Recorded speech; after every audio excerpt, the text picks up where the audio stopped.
The fluorescent lights in the Cleveland Public Library's basement flickered with the rhythm of a dying heartbeat. Maya Santos hunched over a microfilm reader, her eyes burning from 3 straight hours of scrolling through probate records that blurred together like prison bars made of text. Her phone buzzed for the 14th time that hour.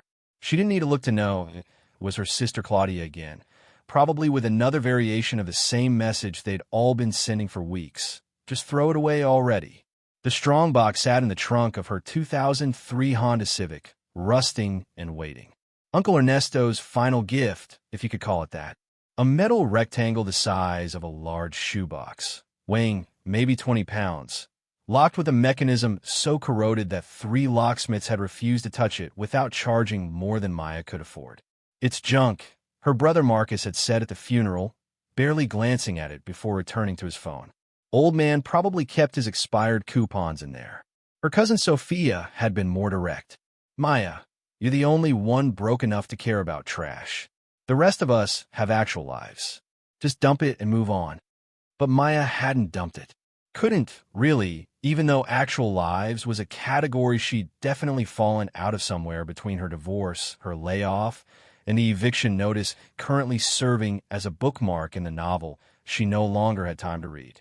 She was 38 years old, living in her daughter's bedroom in her mother's house, working 3 part-time jobs that together paid less than her old salary as a civil engineer. The kind of broke where you counted quarters before buying gas. The kind of tired where sleep felt like a luxury you'd forgotten how to afford. Uncle Ernesto had been the family eccentric, the one who'd never married, never held a steady job, lived in a 1-bedroom apartment that smelled like cigarettes and regret. When he died at 73, alone, the family had descended on his possessions like vultures, claiming anything worth claiming before the body was even cold. Maya had arrived late to the estate division, stuck in traffic after her shift at the grocery store. By the time she got there, her relatives had already divided the spoils. The decent furniture, the tools, the vintage record collection Marcus swore was worth thousands. What remained was garbage. Literally. Boxes of yellowed newspapers, broken electronics, closets full of clothes moths had claimed his territory. And the Strongbox. It had been shoved in the back of Uncle Ernesto's closet, buried under winter coats he'd probably never worn. No one wanted it. No one except Maya, who'd felt something strange when she'd lifted it. Not hope exactly, more like recognition. The weight of something that refused to be dismissed as easily as her family dismissed her. The microfilm reader clicked as she advanced to the next page. Property records for Ernesto Miguel Santos, born 1951, died 2024. 1 apartment, rented, no real estate holdings. No safety deposit boxes registered in Cuyahoga County. No trust accounts, no hidden assets. Nothing that explained why a man who'd worked as a janitor for 40 years would own a strongbox that felt like it contained something more substantial than expired coupons. Her phone buzzed again. This time she looked. "Claudia, Mom says you need to pay rent or move out." She's serious this time. "Claudia, also Elena has a friend who wants your room for $400 per month. You have until Friday." "Claudia, and can you please just throw away that box? It's embarrassing that you're obsessing over it." Maya's jaw clenched. Friday was 3 days away. She had $127 in her checking account and another $43 in cash folded in her wallet. Rent at her mother's house was $350, a family discount that came with daily reminders of what a disappointment she'd become. Elena was her daughter, 16 years old and increasingly ashamed of her mother's fall from grace. The friend who wanted the room was probably real. Elena had been making comments lately about needing space, and "It's weird having you here, Mom." Maya saved the microfilm page to a flash drive she'd borrowed from the library, logged out, and gathered her things. The walk to her car took her past the children's section where a young mother read to her toddler, both of them absorbed in a picture book about trains. Maya remembered being that mother once, when she'd had a husband, a house, a career that paid enough to buy books without checking price tags first. The Strongbox was exactly where she'd left it, wrapped in an old beach towel in her trunk. She pulled it out, sat on the passenger seat, and stared at it like it might suddenly offer answers. The metal was iron, maybe steel, oxidized to the color of dried blood. The lock was mechanical, no keyhole visible, just a combination dial worn smooth by time and hands that were now dust. 3 numbers, probably, or maybe 4. Impossible to tell without the original key or combination, both of which Uncle Ernesto had apparently taken to his grave. "What were you hiding?" Maya asked the box, her voice small in the car's confined space. What was worth keeping locked for who knows how long? The box didn't answer. It never did. She drove to her first job, stocking shelves at a wholesale club where the fluorescent lights hummed the same sick frequency as the libraries. For hours of lifting boxes, scanning barcodes, smiling at customers who didn't see her. Then to her second job, answering phones for a medical billing company that paid $12 an hour and treated bathroom breaks like criminal offenses. By the time she finished her shift, it was nearly 9 p.m. Her third job didn't start until tomorrow morning. Weekend custodial work at an office building downtown. 3 jobs, 65 hours a week, and she was still $200 short of making rent. The drive home took her past the pawn shop on Lorraine Avenue. She'd been there twice already, trying to sell her wedding ring, her laptop, anything valuable enough to convert into survival. The owner, a man named Dimitri with accent thick as motor oil, had offered her $40 for the ring. "Is gold," he'd said, examining it through a jeweler's loupe. "But small. Very small. Market is down. Best I can do." She hadn't sold it yet. Couldn't quite surrender that last piece of the life she'd lost. But she was getting close. Desperation had a way of eroding sentiment. On impulse, she pulled into the parking lot. The pawn shop's neon sign buzzed pink and aggressive against the October darkness. Inside, Dimitri looked up from a display case he was reorganizing, his expression shifting from neutral to wary when he recognized her. "Wedding ring girl, you decide to sell?" "Maybe, but first I have a question." Maya pulled the Strongbox from her bag, set on the counter with a thud that made Dimitri's eyebrows rise. "Can you open this?" He picked it up, turned it over, tested the lock with thick fingers. "Old. Very old. Lock is German. Maybe? Or Swiss. Very good quality. Can you open it?" "Sure. I have tools. Old damage box. Maybe damage what's inside, too." "How much?" Dimitri studied her face, calculating. "Normally, $75. For you, $50. Cash only." Maya's heart sank. What if there's nothing inside? Then you have open box and disappointment. Same as always in life. His smile revealed gold teeth that probably cost more than Maya made in a month. "I'll think about it. Don't think too long.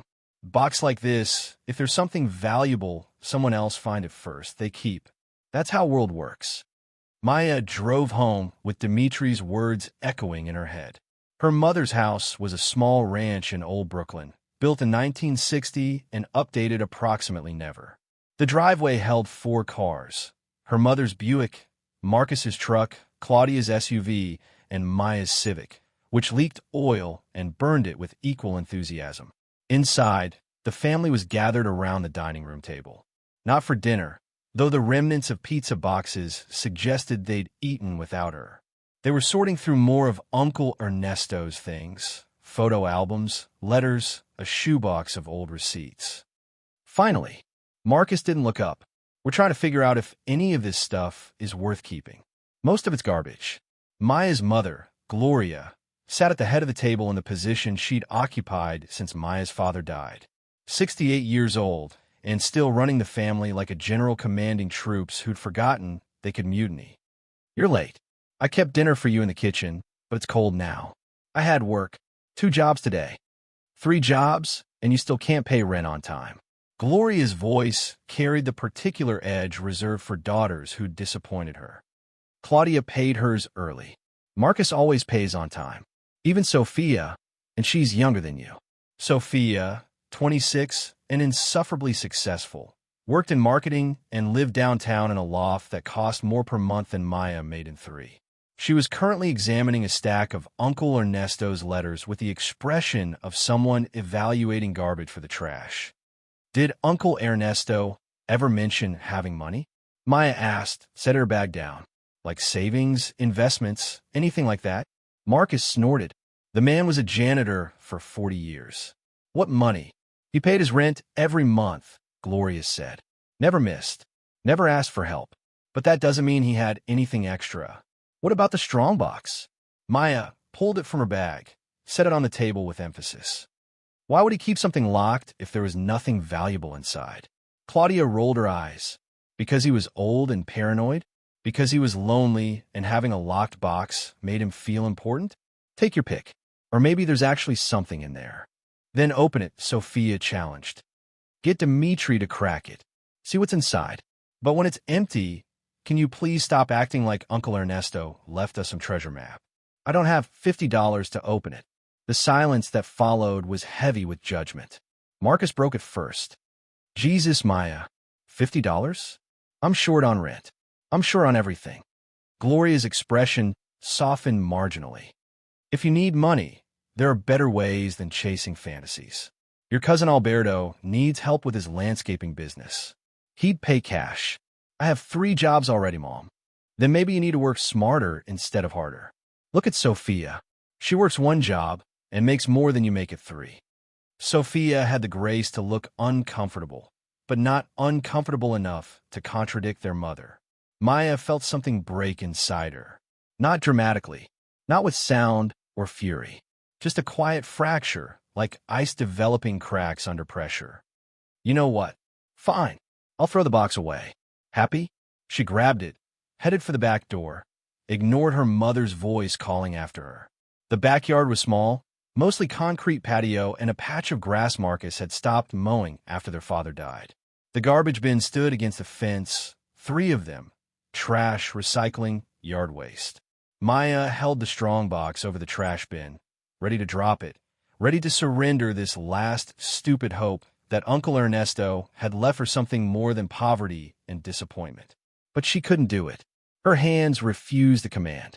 Her arms locked. The box stayed suspended in air while her brain and her body argued about what came next.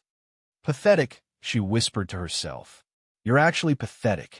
But pathetic or not, she couldn't throw it away. She set it on the patio table instead, sat in the rusted metal chair her father used to occupy during summer barbecues.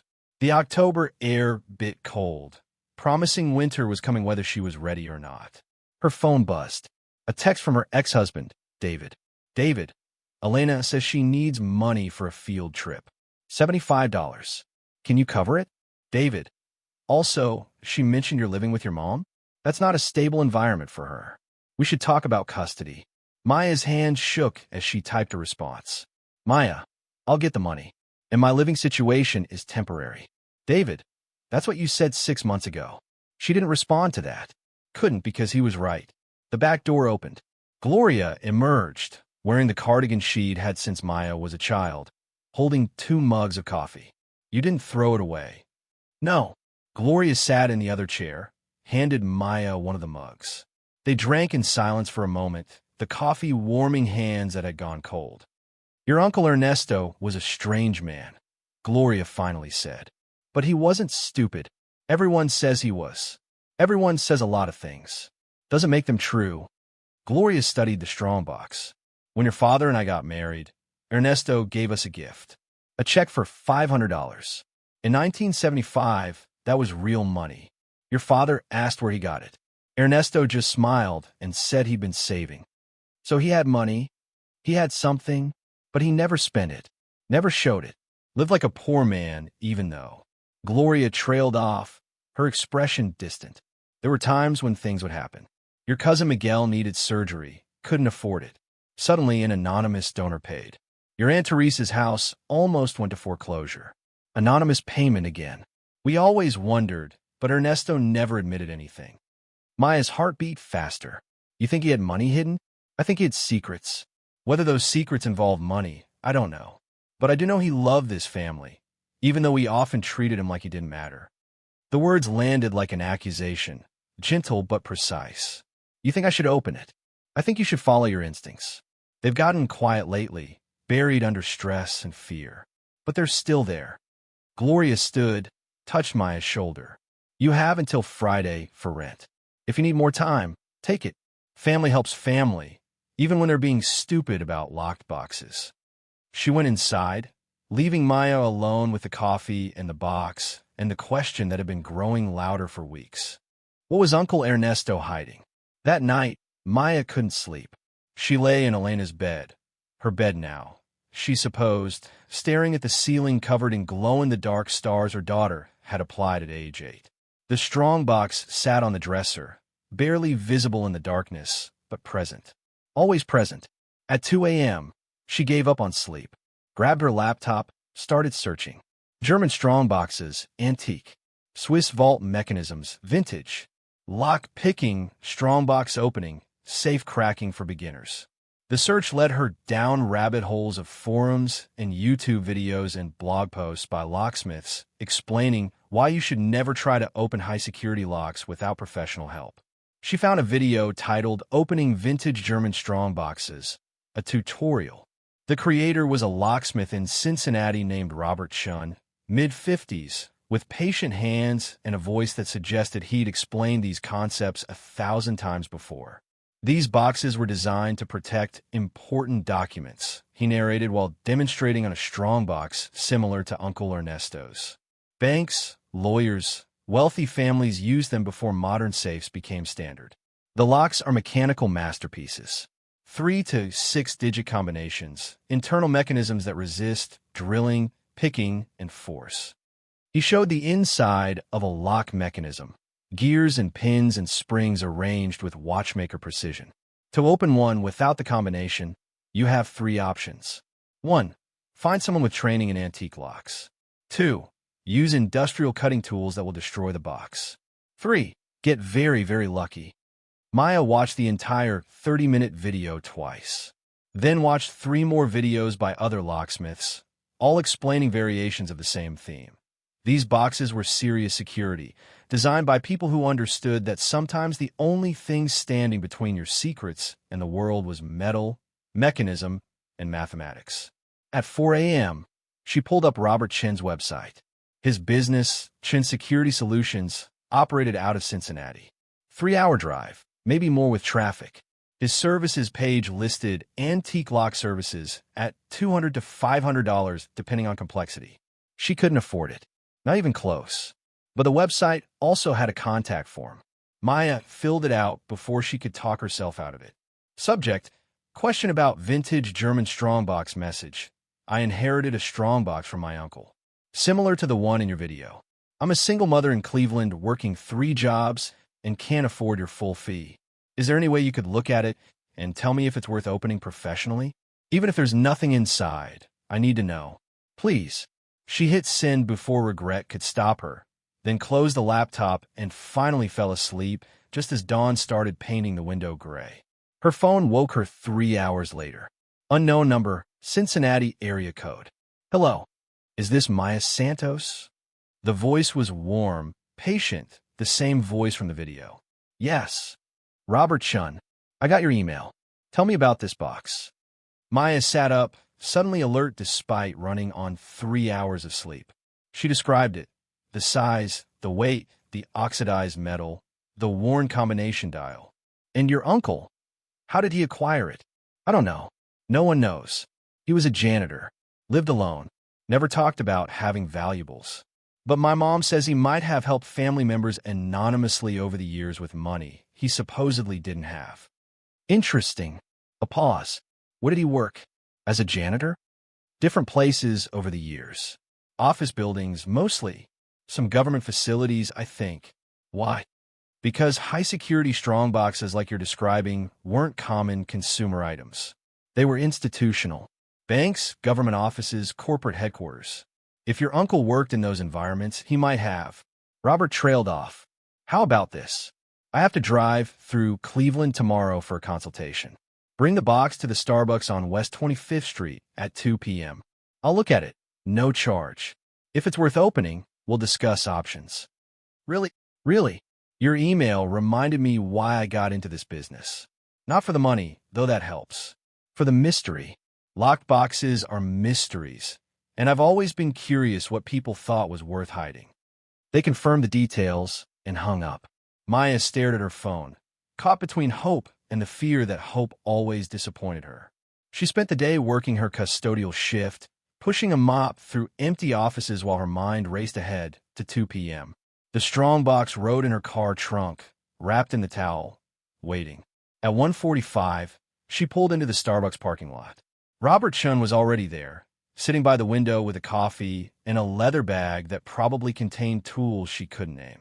He was older in person, gray threading through black hair, glasses perched on a face that suggested Chinese-American heritage and a lifetime of close work. He stood when she approached, shook her hand with the firm grip of someone who worked with his hands. "Maya, thank you for doing this. Let's see what we've got." She set the Strongbox on the table between them. Robert pulled on thin gloves, examined it with the care of someone handling a museum artifact. He turned it over, studied the lock mechanism, used a penlight to peer into gaps in the metal. "Huh, what?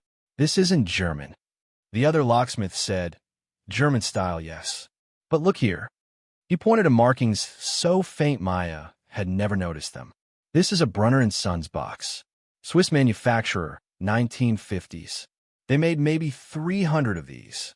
High-end custom work for banks and private wealth management. My uncle was a janitor, which makes this very interesting." Robert continued his examination. The lock is a 6-digit combination with anti-manipulation features. Drill-resistant play here, relocker here. Someone really didn't want this opened by force. "Can you open it?" "Maybe. The mechanism is old enough that modern techniques won't work. But there's something called lock manipulation, reading the internal feedback while testing combinations. It's time-consuming. Could take hours, could take days." "How much would that cost?" Robert met her eyes.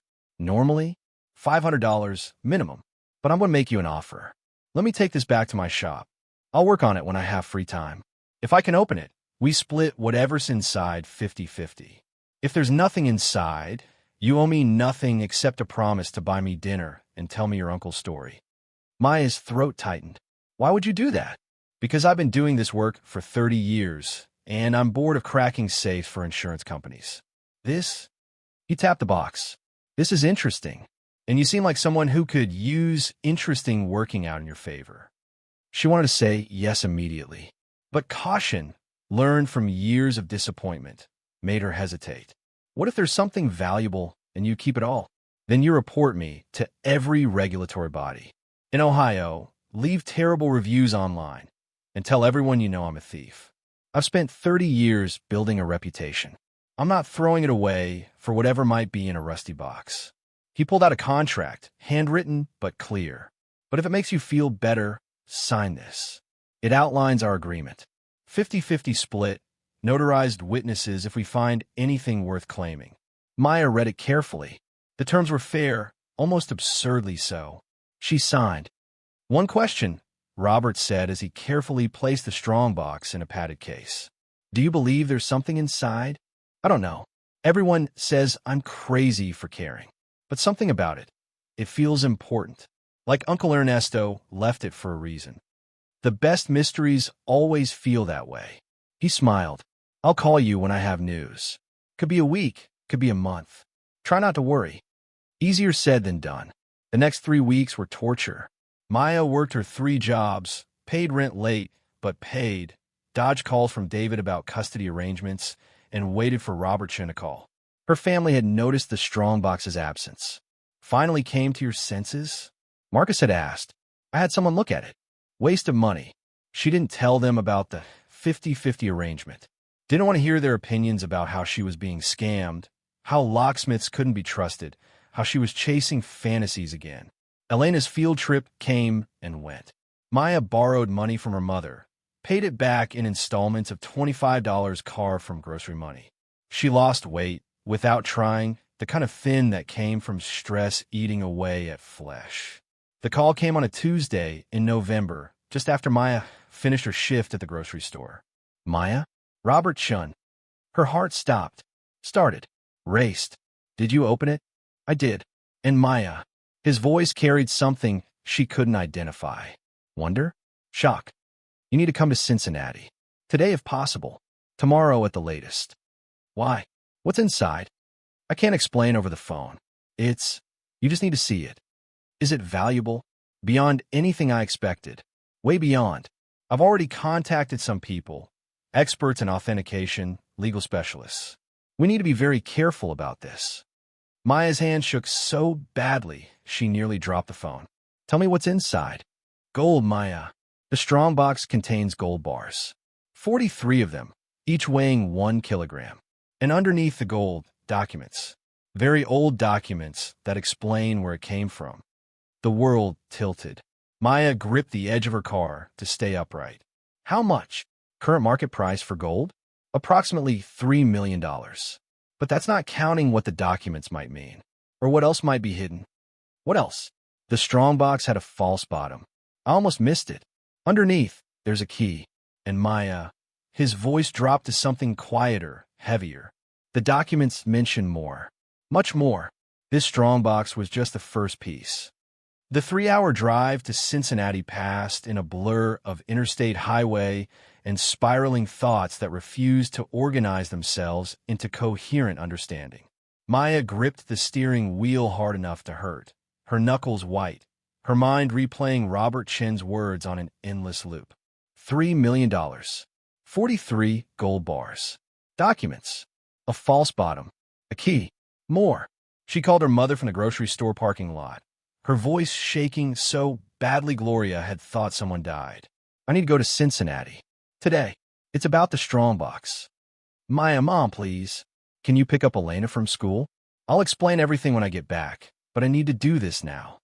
Something in her voice must have convinced Gloria because her mother agreed without the usual interrogation. Maya had thrown essentials into an overnight bag, grabbed the $127 from her checking account at an ATM, and pointed her Civic south on I-71. The drive gave her too much time to think, to let doubt creep in through the cracks and hope. What if Robert was lying? What if this was an elaborate scam, and she was driving 3 hours to discover she'd been conned by someone who seemed trustworthy precisely because he was good at seeming trustworthy? What if the gold was fake? Lead-painted gold, movie props, something that looked valuable in dim light, but dissolved into worthlessness under examination? What if, and this felt worse somehow, what if it was real, but came with strings attached? Illegally obtained, stolen property, the kind of thing that would bring federal agents instead of fortune? Her phone rang twice during the drive. First Marcus, then Claudia, both probably calling to mock her for chasing fairy tales. She ignored them, let them think what they wanted. In a few hours, she'd either vindicate herself or confirm their worst opinions. Either way, their judgment couldn't make her feel smaller than she already felt. Cincinnati emerged from the late afternoon haze, skyline reflecting off the Ohio River like a promise or a warning. Robert's shop was in Walnut Hills, a neighborhood that had seen better decades, but was trying to remember how prosperity looked. Chin Security Solutions occupied a brick building that had probably been a pharmacy once, complete with old signage still visible beneath new paint. The windows were covered with security mesh. The door required a buzzer for entry. Maya pressed it, her finger trembling. Robert's voice crackled through the intercom. Maya, yes. The door clicked open. Inside, the shop smelled like metal and oil and the particular silence of spaces where serious work happened. Workbenches lined the walls, covered with tools she couldn't name. Safes in various states of dissection sat like patients awaiting surgery. Robert emerged from the back room, his expression unreadable. You made good time. You said it was important. It is. More than I initially thought. He gestured toward the back. Come on. I have everything set up in the secure room. The secure room was exactly what it sounded like. Concrete walls, steel door, no windows, lighting that was bright enough to examine fine details. On a table in the center sat the Strongbox, now open, its lid thrown back to reveal contents that made Maya's vision swim. Gold bars, stacked neatly, each stamped with markings she couldn't read from this distance. They gleamed under the lights with a particular yellow that didn't need announcing. This was real. This was unmistakable. Beside the gold, documents wrapped in oilcloth. And beneath where the gold had rested, a false bottom panel removed to show a hollow space containing a single ornate key and a leather journal, so old the binding had started to crack. "Sit down," Robert said, pulling out a chair. "Before you fall down." Maya sat. Her legs had lost the ability to support her weight. "Is it real? The gold?" "Yes. I had a colleague come verify it this morning. Each bar is 99% pure gold, 1 kilogram, standard Swiss refinery stamps from the 1950s and 60s. Current market value for gold is about $65,000 per kilogram. 43 bars means $2,795,000. Maya's voice sounded distant, like someone else was speaking through her mouth. "Give or take, depending on market fluctuations. But that's just the gold."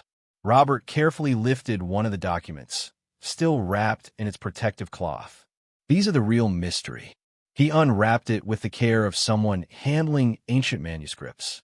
The paper inside was yellowed but intact, covered in handwriting that was careful and deliberate.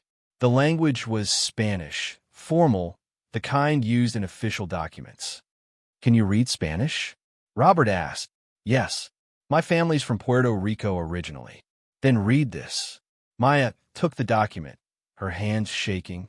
The paper felt heavier than it should, like it carried weight beyond its physical form. The header read, Inventario de Activos, Cuenta Confidential BHS, 1952 Inventory of Assets, Confidential Account BHS, 1952. Below, a list of deposits made between 1952 and 1968. Each entry showed a date, an amount, and a location. The amounts were staggering, tens of thousands of dollars at a time, sometimes hundreds of thousands. The locations were scattered across South America and Europe. The final entry, dated December 1968, read, Total assets held in trust, $47 million equivalent in gold bullion, divided across 6 secure locations. Distribution instructions to be executed upon confirmation of beneficiary identity. Account Manager, Ernesto Miguel Santos. Authorization, Brunner & Sons Private Banking, Zurich. Maya read it 3 times before the words started to penetrate. $47 million? In 1968, adjusted for inflation and gold price increases since then. Robert pulled up a calculator on his phone. We're looking at approximately $412 million in current value. The number was too large to comprehend. It sat in Maya's brain like a foreign object, refusing to integrate into her understanding of reality. This has to be fake. That was my first thought, too. So I did some research.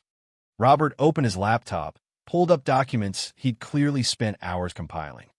Brunner & Sons Private Banking was real.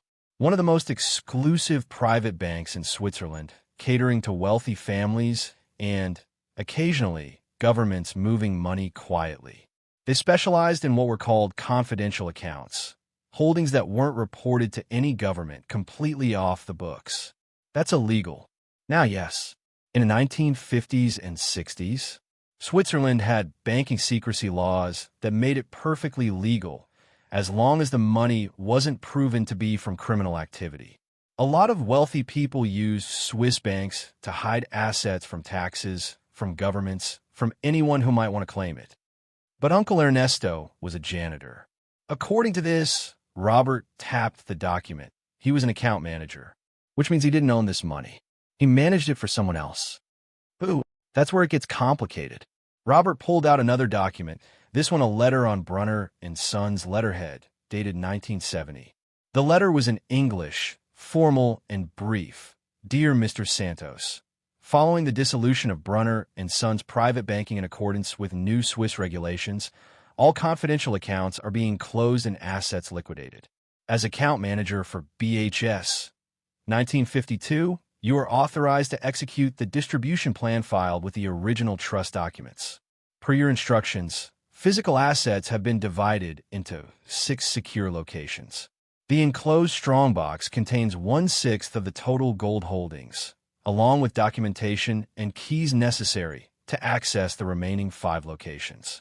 It is our understanding that the original beneficiaries can no longer be located.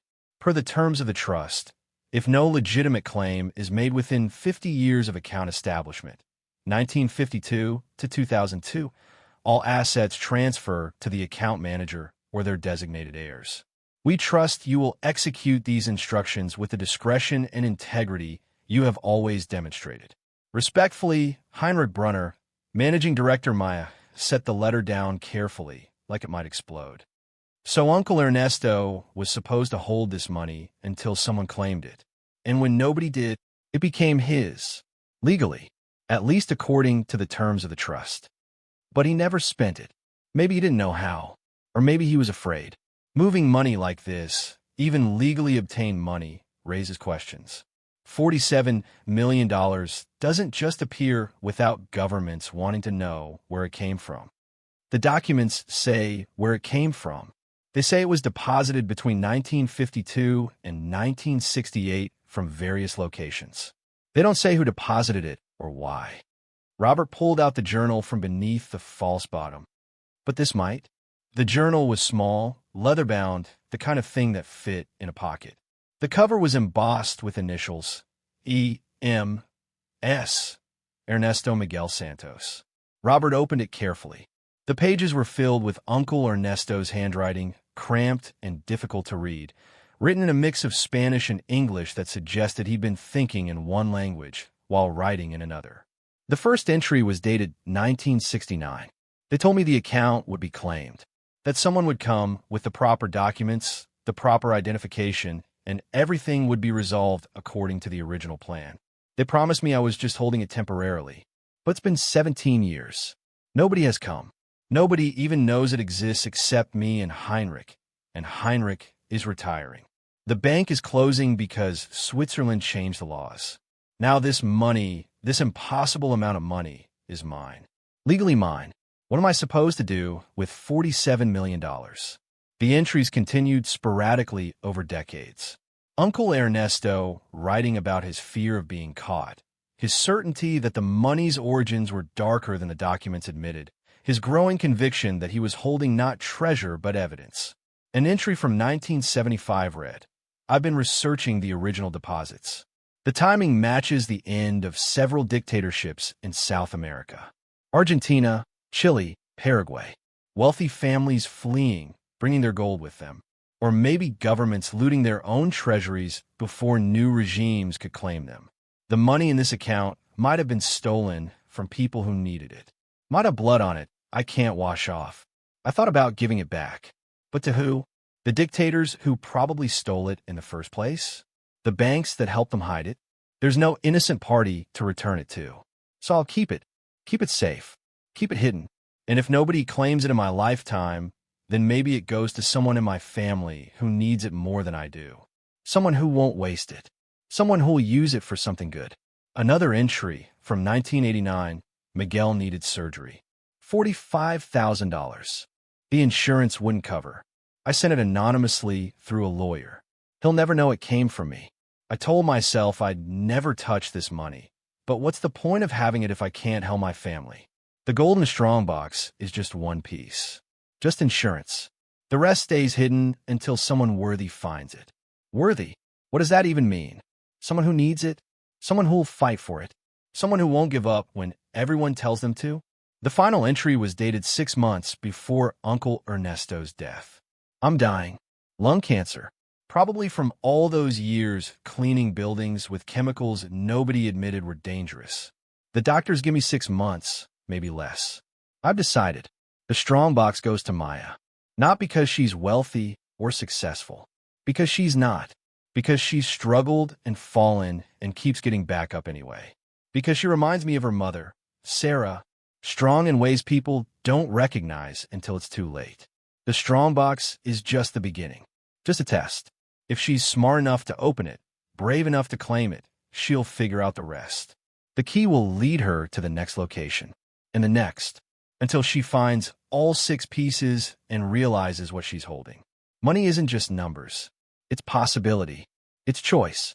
It's the ability to say no to things that diminish you and yes to things that build you up. Maya needs that ability. She's earned it, even if she doesn't know it yet. Maya set the journal down, tears streaming down her face without permission. She hadn't realized she was crying until Robert offered her tissue. "He knew," she whispered. "He knew I was struggling, and he left this for me specifically. It looks that way. But the rest of my family, they're all better off than me. Marcus has his business, Claudia has her husband, Sophia has her career. Why not them? Maybe because having money and needing it are different things." Robert's voice was gentle. "Your uncle seemed to think you'd use it differently than they would." Maya had thought about her family's reaction to the Strongbox. The immediate dismissal, the mockery, the insistence that it was garbage not worth the effort of investigating. They would have thrown it away without a second thought, would have missed the fortune it contained because they couldn't imagine someone like Uncle Ernesto hiding anything valuable. "The key," she said, wiping her eyes. "Where does it lead?" Robert held up the ornate key. It was brass, heavy, with teeth that suggested a complex lock. Attached to it by a small chain was a metal tag engraved with numbers. 847, safety deposit box, most likely. But where? Robert pulled out another document from the stack. This might help. It was a map, hand-drawn, showing 6 locations marked with X's. Each location had a number corresponding to entries in what looked like a ledger. Location 1, Cleveland, Ohio.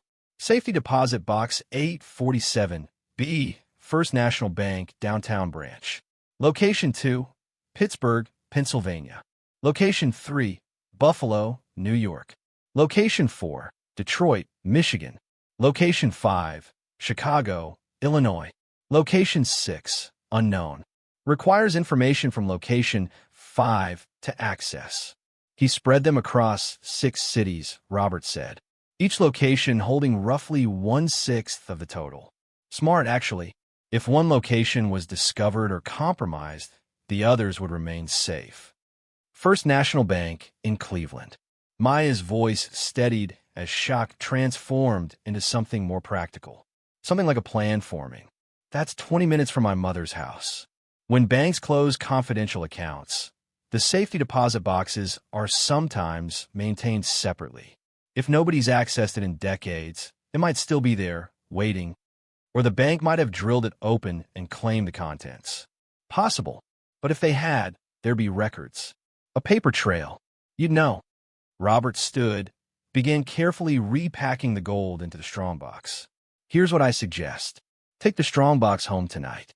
Hide it somewhere safe, and I mean genuinely safe, not your car trunk. Tomorrow, go to First National Bank with the key and whatever documentation you need to prove you're Ernesto Santos' heir. See if box 847B still exists. And if it does, then you're one step closer to $412 million. He smiled. "Though I should mention, our 50-50 agreement was for the contents of this Strongbox only. Whatever you find in the other locations is yours alone." Maya stared at him. "You're giving up claim to the rest." "I'm a locksmith, not a treasure hunter. And honestly, this is your uncle's gift to you. I'm honored I got to help open the first lock. But the rest of the journey is yours. I could lie to you. Keep everything. You could, but you won't." Robert's expression was certain. "Your uncle chose you because you're the kind of person who doesn't take what isn't offered. Am I wrong?" Maya thought about it. About the gold sitting in front of her, worth nearly $3 million even after splitting it.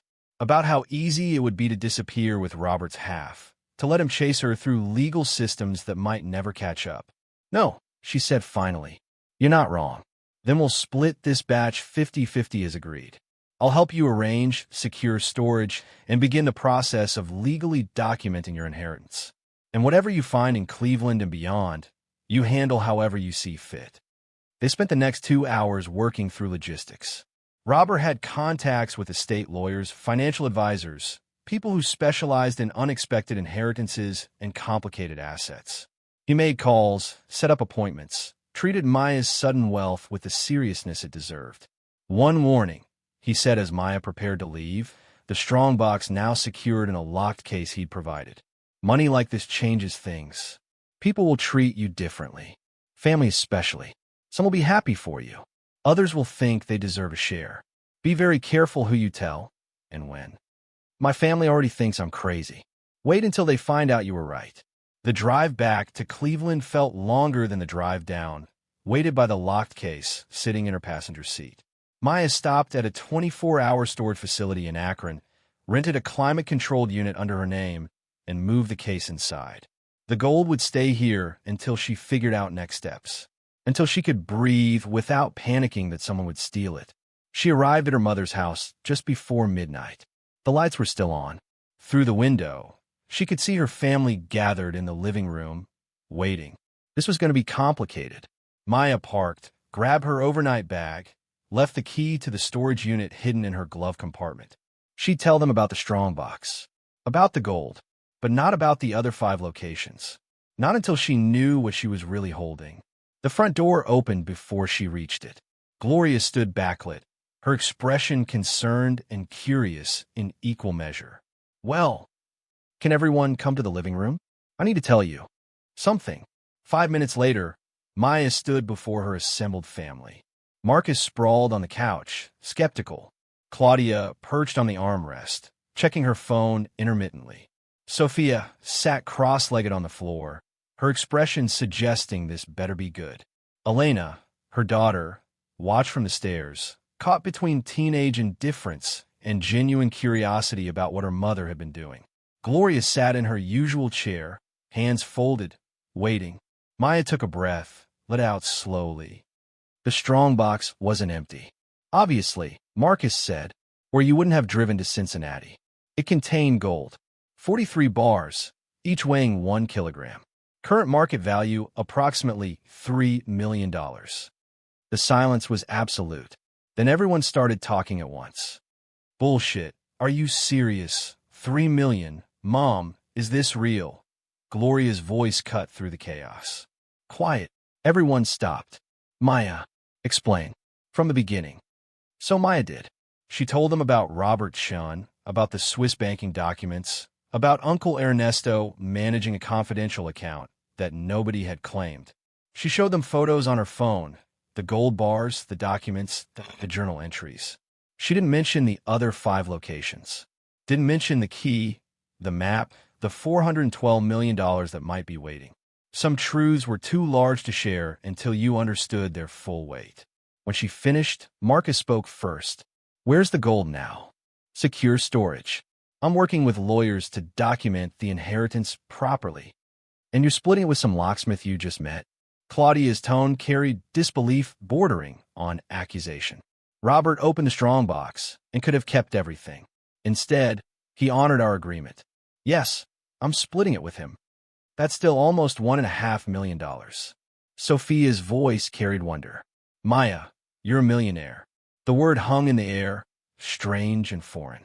After taxes, after legal fees, probably closer to $1 million.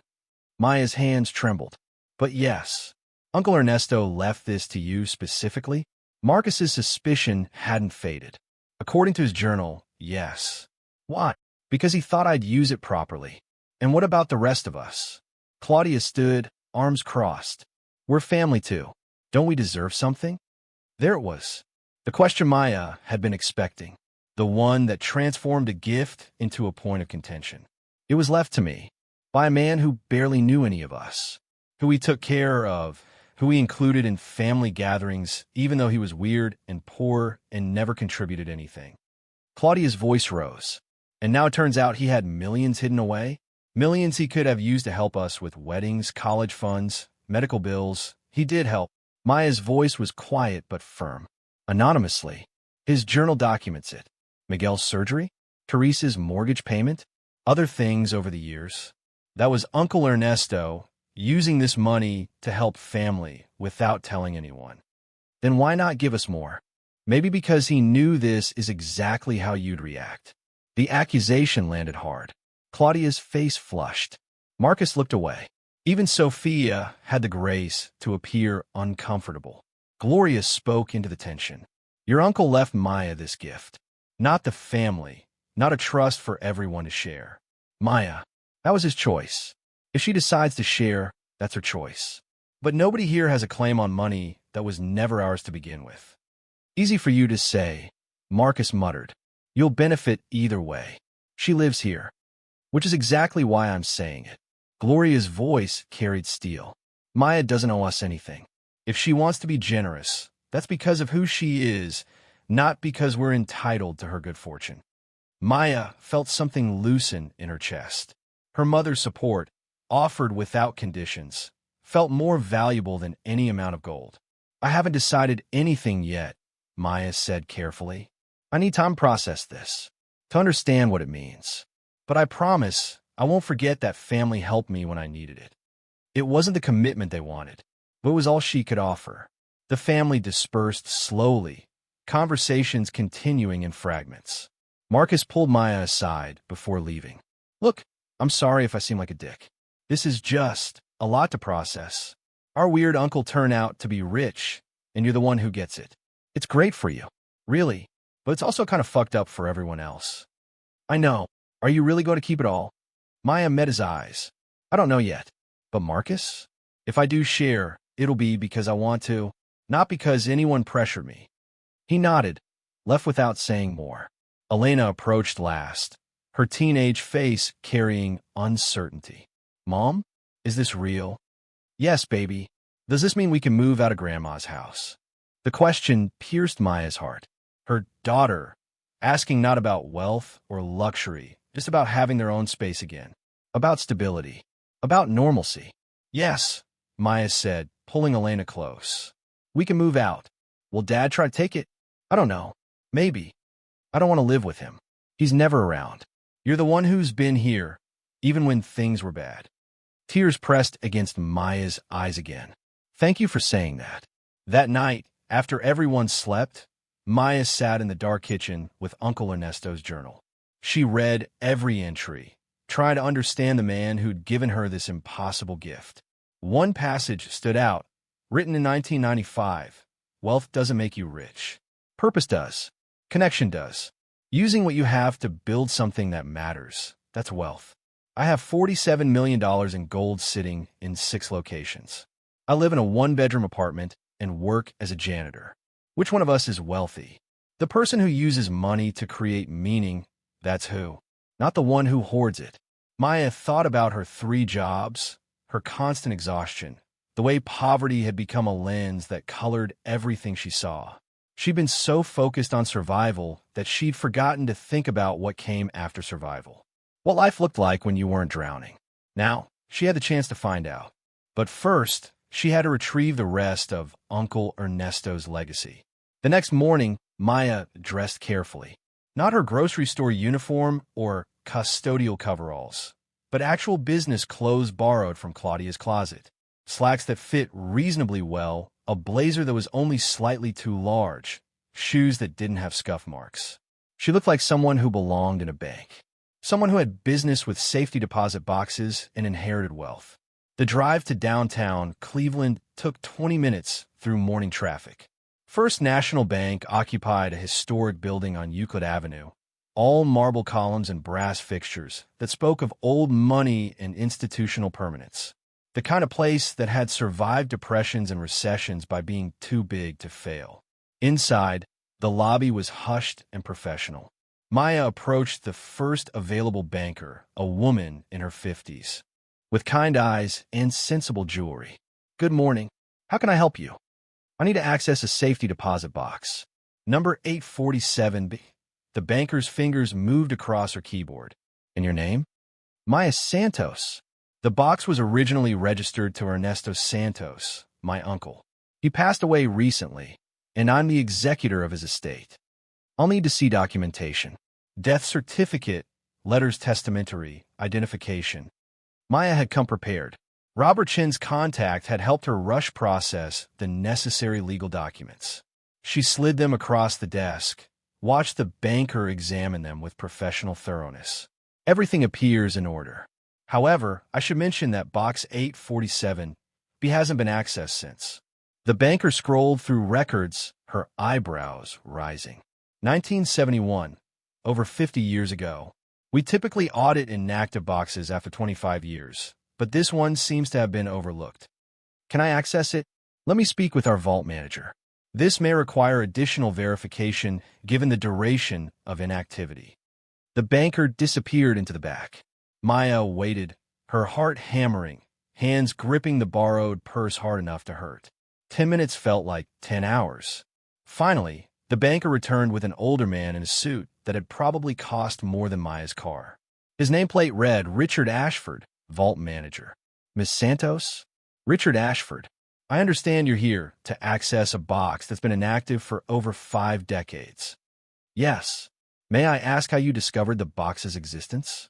We have protocols for long dormant accounts, and typically family members don't know these boxes exist unless specifically told.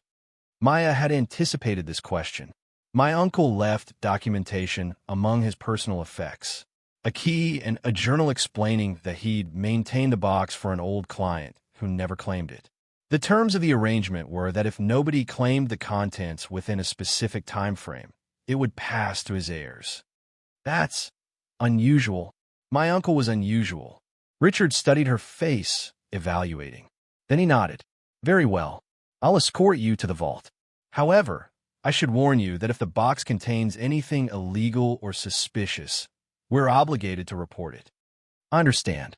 The vault was exactly what Maya expected from movies and television. Steel walls, climate control, rows upon rows of safety deposit boxes arranged by number. Richard led her to section 800, found box 847B in the middle row. It was larger than standard boxes, double wide, suggesting whoever rented it had paid premium fees for extra space. I'll need to verify the key, Richard said. Maya handed it over. He inserted it into the lock, turned it, heard the satisfying click of mechanisms engaging. The box slid out smoothly despite decades of disuse. I'll give you privacy. There's a room to your right where you can examine the contents. When you're finished, press the buzzer and I'll return to secure the box. He left. Maya stood alone in the vault, staring at the metal box that might contain 1/6 of her uncle's legacy. She carried it to the private room, closed the door, set it on the table, and opened the lid. Inside, more gold bars. These ones slightly different from the first batch, smaller, older, with stamps that suggested they'd been minted in the 1950s rather than the 60s. Maya counted them quickly. 37 bars. Beneath the gold, another set of documents. More oilcloth, more yellowed paper, more of Uncle Ernesto's careful handwriting. And at the bottom, a second key. This one labeled with an address in Pittsburgh and a box number. Maya photographed everything with shaking hands, documented each bar, each document, each piece of evidence that Uncle Ernesto's fortune was real and waiting.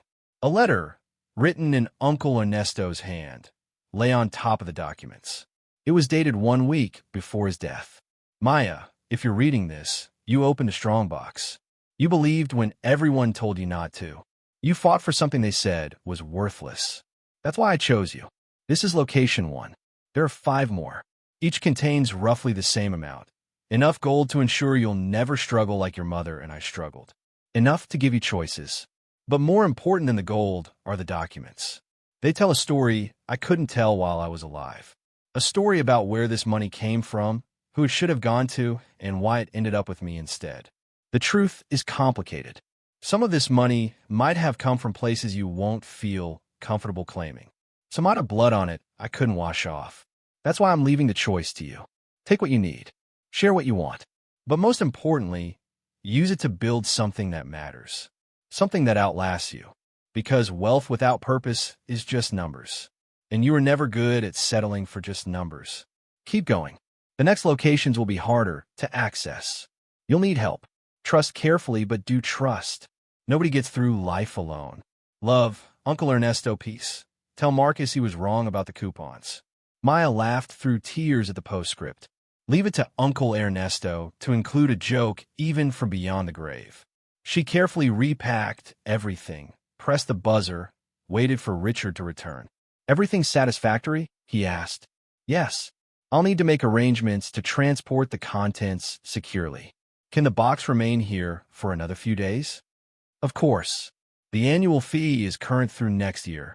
Your uncle prepaid quite far in advance. Of course he did.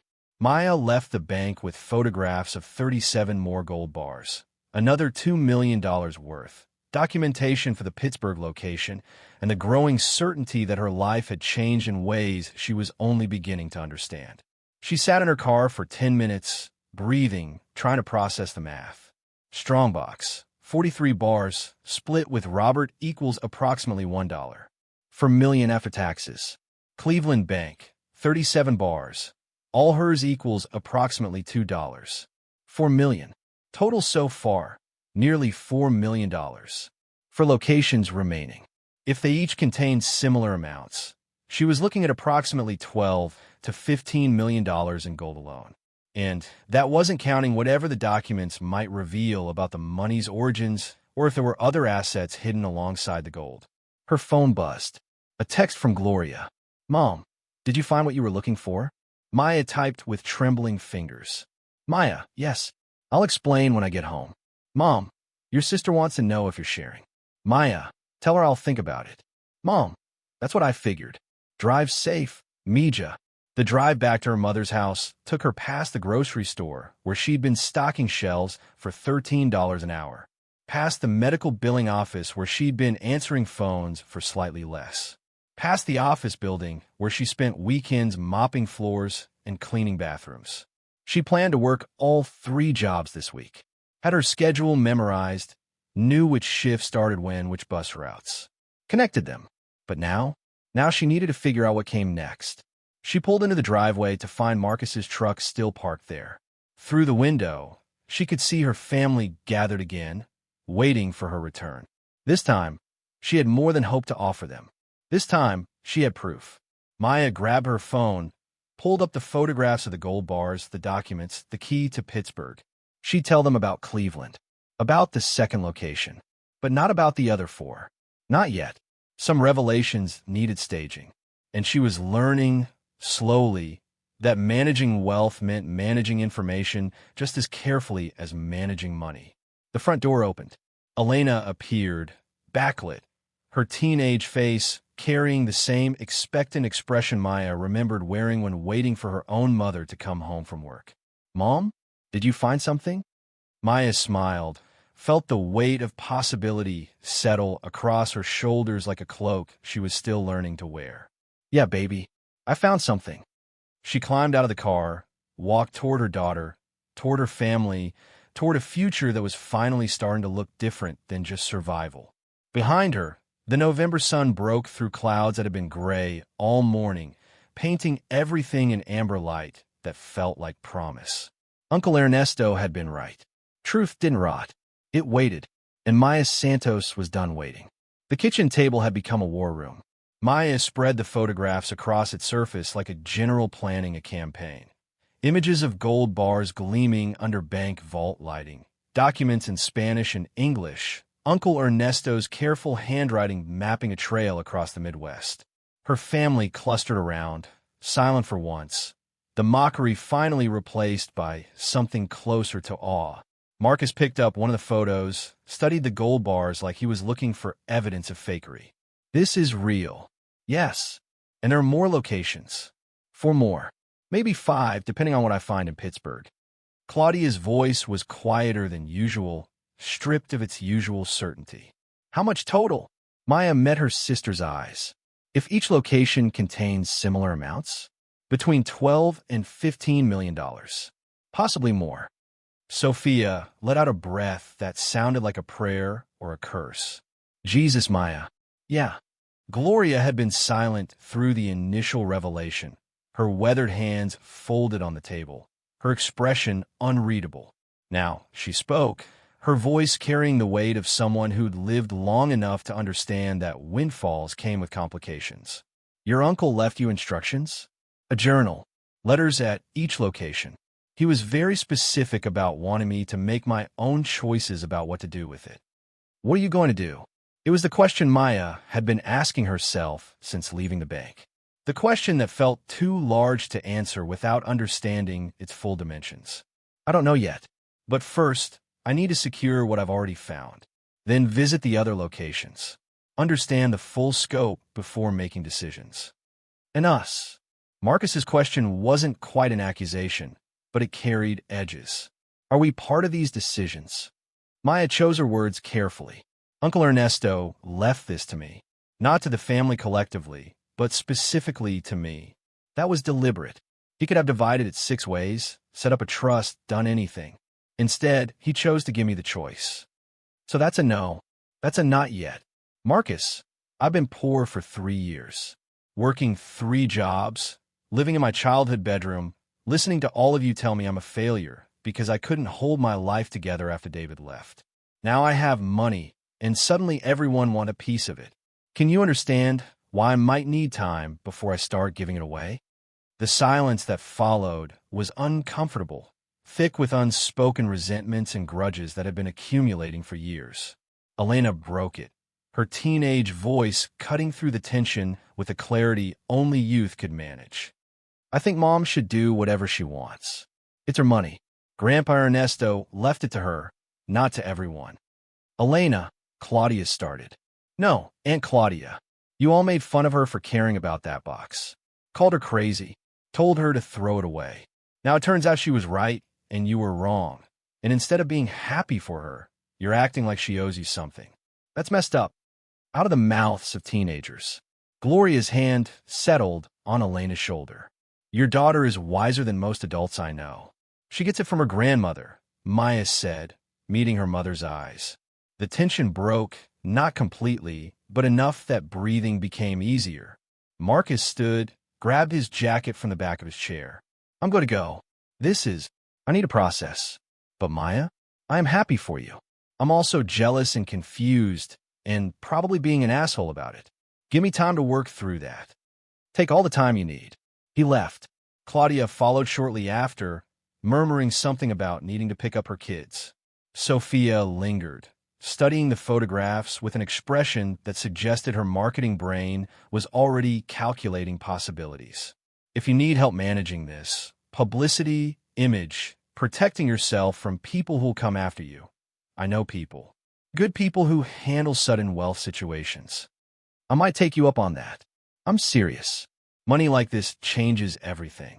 How people see you, how they treat you, what they expect from you. You'll need protection. From what? Sophia's smile was sad and knowing. From everyone, even people who love you.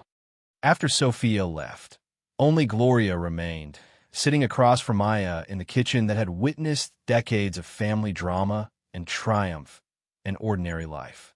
Your uncle was a complicated man, Gloria said. I knew him for 40 years, and I never really understood him.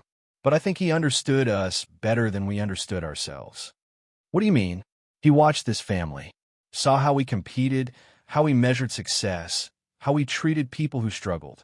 And he chose to leave his fortune to the one person who'd lost the most. Not because you deserved it more, but because you needed it differently. I'm not sure I understand. Gloria reached across the table, took Maya's hand.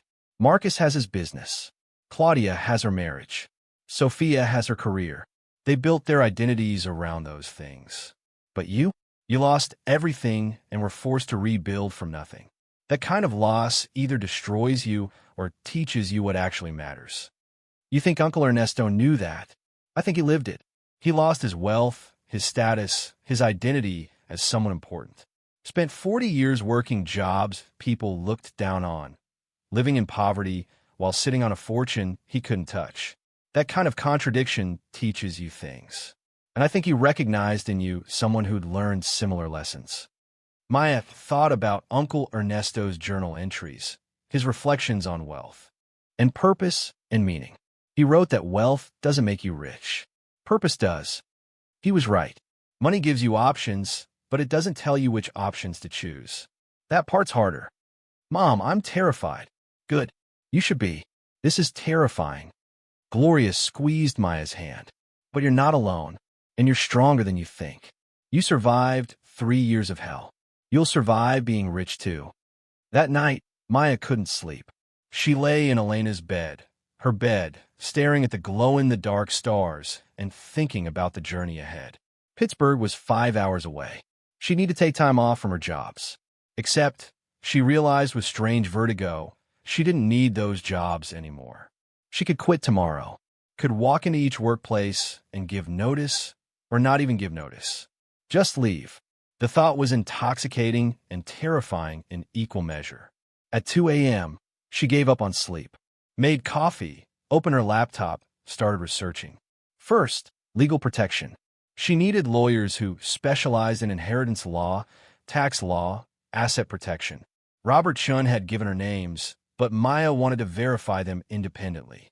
Second, secure storage. The gold in the Akron facility was temporary. She needed something more permanent, more protected. Bank vaults, precious metals depositories, places designed for exactly this kind of wealth. Third, the Pittsburgh trip. She pulled up maps, planned routes, identified which bank the safety deposit box was likely held in based on the address Uncle Ernesto had left. Fourth, and most complicated, what to do with the money once she had it all. Her first instinct was to pay off everything. Every debt, every bill, every obligation that had been crushing her for 3 years. The divorce attorney fees she still owed. The medical bills from Elena's broken arm last year. The credit card balances that had accumulated like barnacles on a sinking ship. But that was survival thinking. Defensive thinking. Using money to eliminate problems rather than create possibilities. Uncle Ernesto's words echoed. Use it to build something that matters. Something that outlasts you. What mattered to Maya? Elena. Her daughter's future. Her education. Her freedom to become whoever she wanted without being crushed by financial pressure. Her mother, Gloria, had given Maya a home when she had nowhere else to go. Had supported her through divorce and unemployment and the daily humiliation of failure. Repaying that felt essential. But beyond family, Maya thought about the grocery store where she'd worked, about the other employees grinding through poverty wages with no benefits and no hope of anything better. About the custodial workers cleaning offices at night, invisible to the people who worked there during the day. About all the people like Uncle Ernesto doing essential work that society treated as disposable. An idea began forming. Still vague, still unstructured, but growing clearer with each passing hour.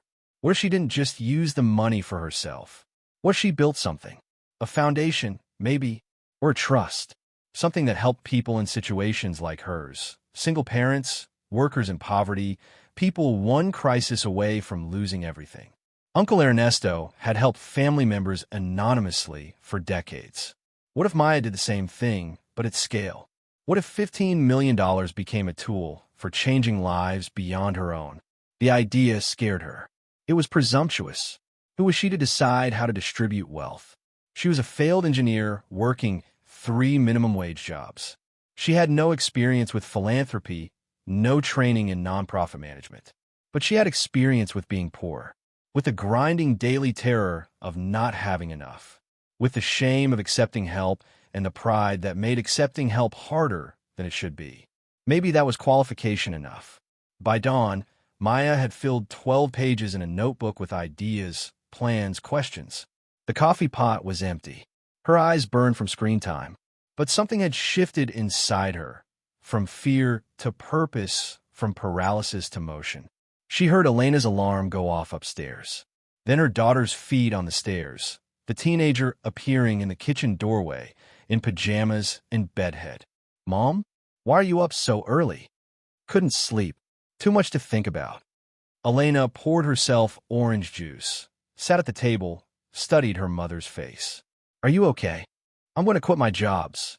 All of them. All of them. Today." Elena's eyes went wide. Really? I don't need them anymore. And I'm tired of pretending I do." "What are you going to do instead?" Maya looked at her daughter, 16 years old, caught between childhood and whatever came next, watching her mother navigate a transformation neither of them fully understood. "I'm going to figure out how to be rich. And then I'm going to figure out how to be rich in a way that matters." That sounds very philosophical for 6 a.m. Maya laughed. Your grandmother would be proud of that response. The first resignation was the hardest. Maya walked into the grocery store at 9 a.m., asked to speak to the manager, delivered her notice in the break room that smelled like industrial cleaning solution and institutional despair. The manager, a man named Greg who'd never learned Maya's name despite her working there for 18 months, barely looked up from his scheduling spreadsheet. 2 weeks' notice? No notice. I'm leaving today. I'll work through my shift if you need coverage, but after that, I'm done. Now Greg looked up. That's not professional. Neither is paying people $13 an hour with no benefits, and no hope of raises. But here we are. If you leave without notice, you'll be marked as ineligible for rehire. Maya felt laughter building in her chest, the kind that came from relief and absurdity mixing. I don't think that's going to be a problem. She worked her shift because it felt wrong to leave them short-staffed. Stocked shelves one last time, smiled at customers one last time, punched out at 2 p.m. and walked away from a job she needed desperately and resented completely. The medical billing office was easier. Maya called from her car, spoke to HR, explained she was resigning effective immediately due to family circumstances. They didn't seem surprised or particularly concerned. She'd been employee number 347 in a call center of 400. Replaceable, forgettable, already forgotten. The custodial company required an in-person resignation. Maya drove to their office, a strip mall space between a nail salon and a dollar store, and turned in her keys and uniform to a supervisor who looked more relieved than upset. "You were a good worker, but inconsistent lately. Probably for the best." Maya had missed shifts because Elena was sick, because her car broke down, because sometimes working 70 hours a week meant your body forced you to stop. But she didn't argue, didn't explain, just left. By 4 p.m., she was unemployed for the first time in 3 years. The panic she expected didn't come. Instead, she felt lighter, like she'd been carrying weight so long she'd forgotten what moving freely felt like. Her phone rang. "Robert Chun." "Maya, how's Cleveland treating you?" "Found a second location. 37 more bars." "Congratulations. That puts you over 4 million just between the two locations." "Robert, I quit my jobs today." A pause. Then, gently, "What does that feel?" "Terrifying and wonderful. Like jumping off a cliff but knowing you can fly." That's a good metaphor for sudden wealth. The falling part feels the same, but the landing is different. Papers rustled in the background. "I've been working on your side of the Strongbox split. Everything's been verified, appraised, documented. After taxes and fees, you're looking at about $1. 3 million. When? Could be in your account within a week if we expedite. I have contacts with precious metals dealers who will buy the gold at market rate. Clean transaction, all legal and documented." "Do it." "Maya, one suggestion. Before the money hits your account, talk to a financial advisor, someone who specializes in sudden inheritance. You'll need tax planning, investment strategy, asset protection. People will come out of the woodwork with schemes and requests and opportunities. You need protection before that starts." Sophia, my cousin, she mentioned something similar. Listen to her, and be very, very careful who you trust. Money brings out interesting sides of people. They finalized details. Robert would handle the gold sale, coordinate with banks and dealers, ensure everything was properly documented. Maya would focus on the next locations, on building the team she'd need to manage what she was inheriting. That evening, Maya sat down with Elena and had the conversation she'd been dreading. "We're going to move." Elena looked up from her homework, expression guarded. "Where?" "I don't know yet, but somewhere we can have our own space. A house, maybe, or a nice apartment. Somewhere you don't have to share a bedroom with your mother." "Can we afford that?" "Yes, baby, we can afford that." Elena set down her pencil.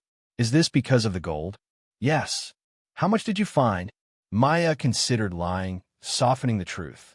But Elena deserved honesty. She'd lived through the poverty, through the shame, through watching her mother work herself to exhaustion. She'd earned the right to understand what was changing. So far, about $4 million. Potentially 10 to 15 million more if the other locations contained similar amounts. Elena's face went pale. Mom, that's crazy money." "I know. Are you going to be different now? Like, rich person different?" The question pierced Maya's heart. "I hope not. I don't want to be. But Sophia's right. Money changes things. It changes how people see you, how they treat you, what they expect. I'm going to try to stay the same, but I can't promise I won't change at all. As long as you're still my mom. Always. That's the one thing money can't change." They sat together in comfortable silence while Elena processed. Finally, her daughter spoke again, voice small and hopeful. "Does this mean I don't have to worry about college?"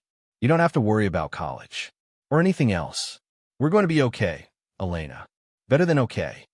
Elena threw her arms around Maya, 16 years old, and tried not to cry. I'm so tired of being scared about money. Me too, baby. Me too. The next week passed in a blur of lawyers and accountants and financial advisors. Maya met with estate attorneys who helped her set up trusts and asset protection vehicles, tax specialists who calculated her obligations and minimized them legally, wealth managers who proposed investment strategies designed to preserve and grow what she'd inherited. The professionals treated her differently than she expected, not with the condescension she'd feared, but with respect tinged with curiosity. She was young for this kind of wealth. Wasn't old money or tech fortune. Was just a woman who'd opened a locked box and found more than anyone imagined. Your situation is unique, said Jennifer Park, the financial advisor Sophia had recommended. Jennifer was 40, Korean-American, with the kind of polished competence that came from managing complicated wealth for complicated people. How so? Most people who inherit suddenly either spend it all immediately or freeze up and do nothing. You're doing neither. You're taking time, building infrastructure, asking the right questions. That suggests you'll actually keep this money, as opposed to losing it. 90% of sudden wealth is gone within 5 years. Lawsuits, bad investments, family pressure, lifestyle inflation. Money is easy to lose when you're not prepared to hold it. I'm prepared. Jennifer studied her. I believe you. But preparation isn't just financial. It's psychological. Your identity is changing. You're transitioning from someone who needed help to someone who can provide it. That's harder than people realize. Tell me how to do it right. Rule 1. Don't make major decisions for 6 months. No houses, no cars, no big purchases. Let the money settle. Let yourself adjust. I need to move. I'm living in my mother's house with my daughter. That's different. Moving into stable housing is need, not excess. I mean, don't buy a mansion. Don't get a Ferrari. Don't invest in your cousin's startup. My cousin doesn't have a startup yet, but when word gets out that you're wealthy, suddenly everyone will have opportunities they need funding for. Your job is to say no 99 times for every one yes. That sounds lonely. It is, but it's also protective. You could be generous later once you understand what you're holding and what it can sustain. Maya absorbed this.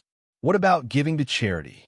After 6 months, after you've built a financial foundation, charity is important, but so is making sure you can afford to be charitable long-term. There's no virtue in giving away everything and ending up back in poverty. The meeting lasted 2 hours.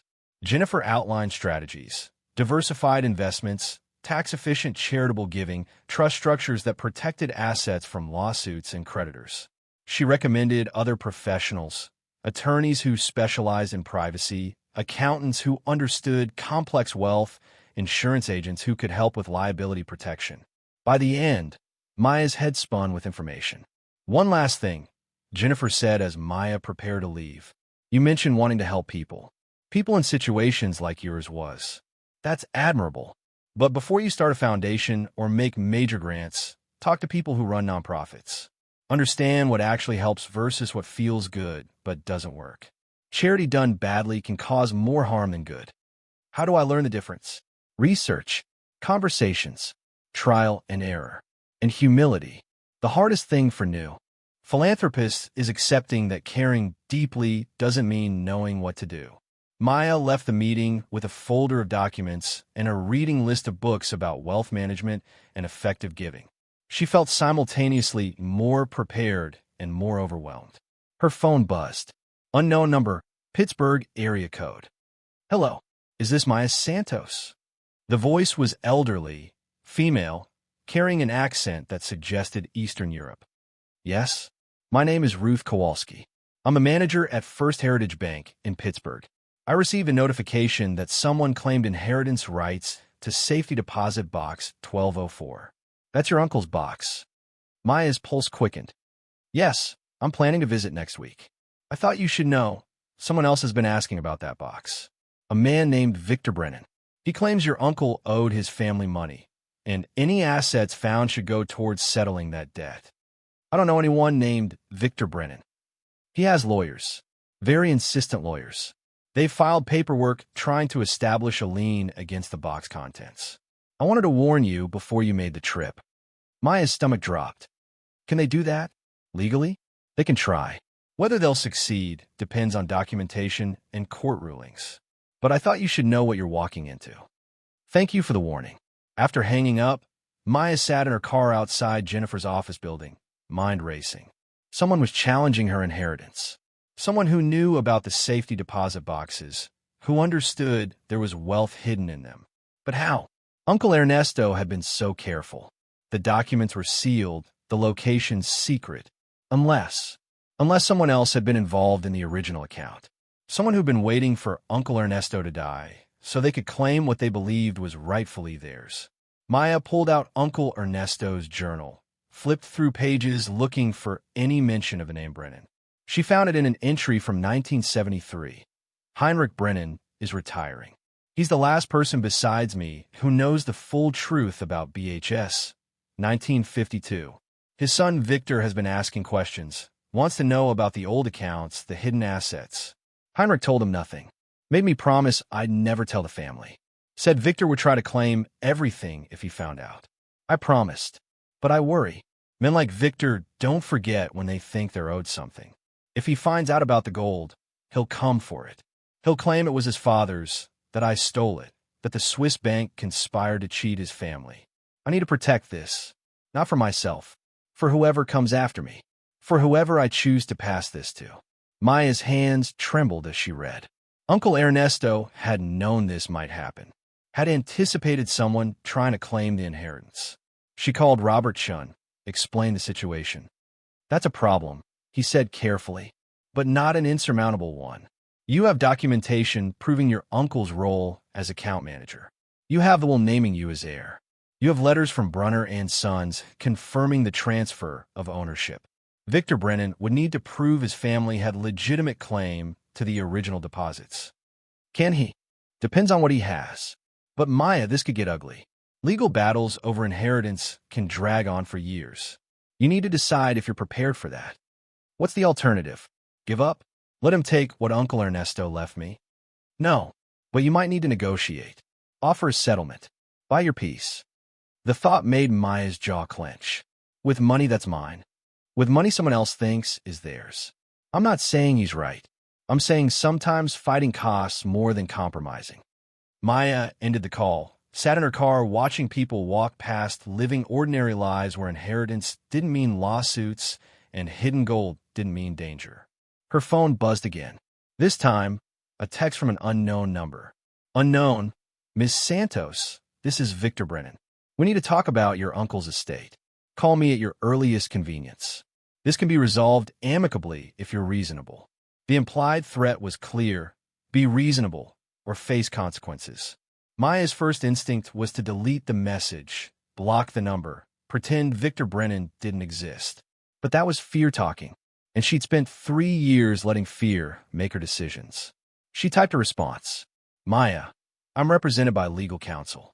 Have your attorney contact mine. All communication goes through them. Unknown.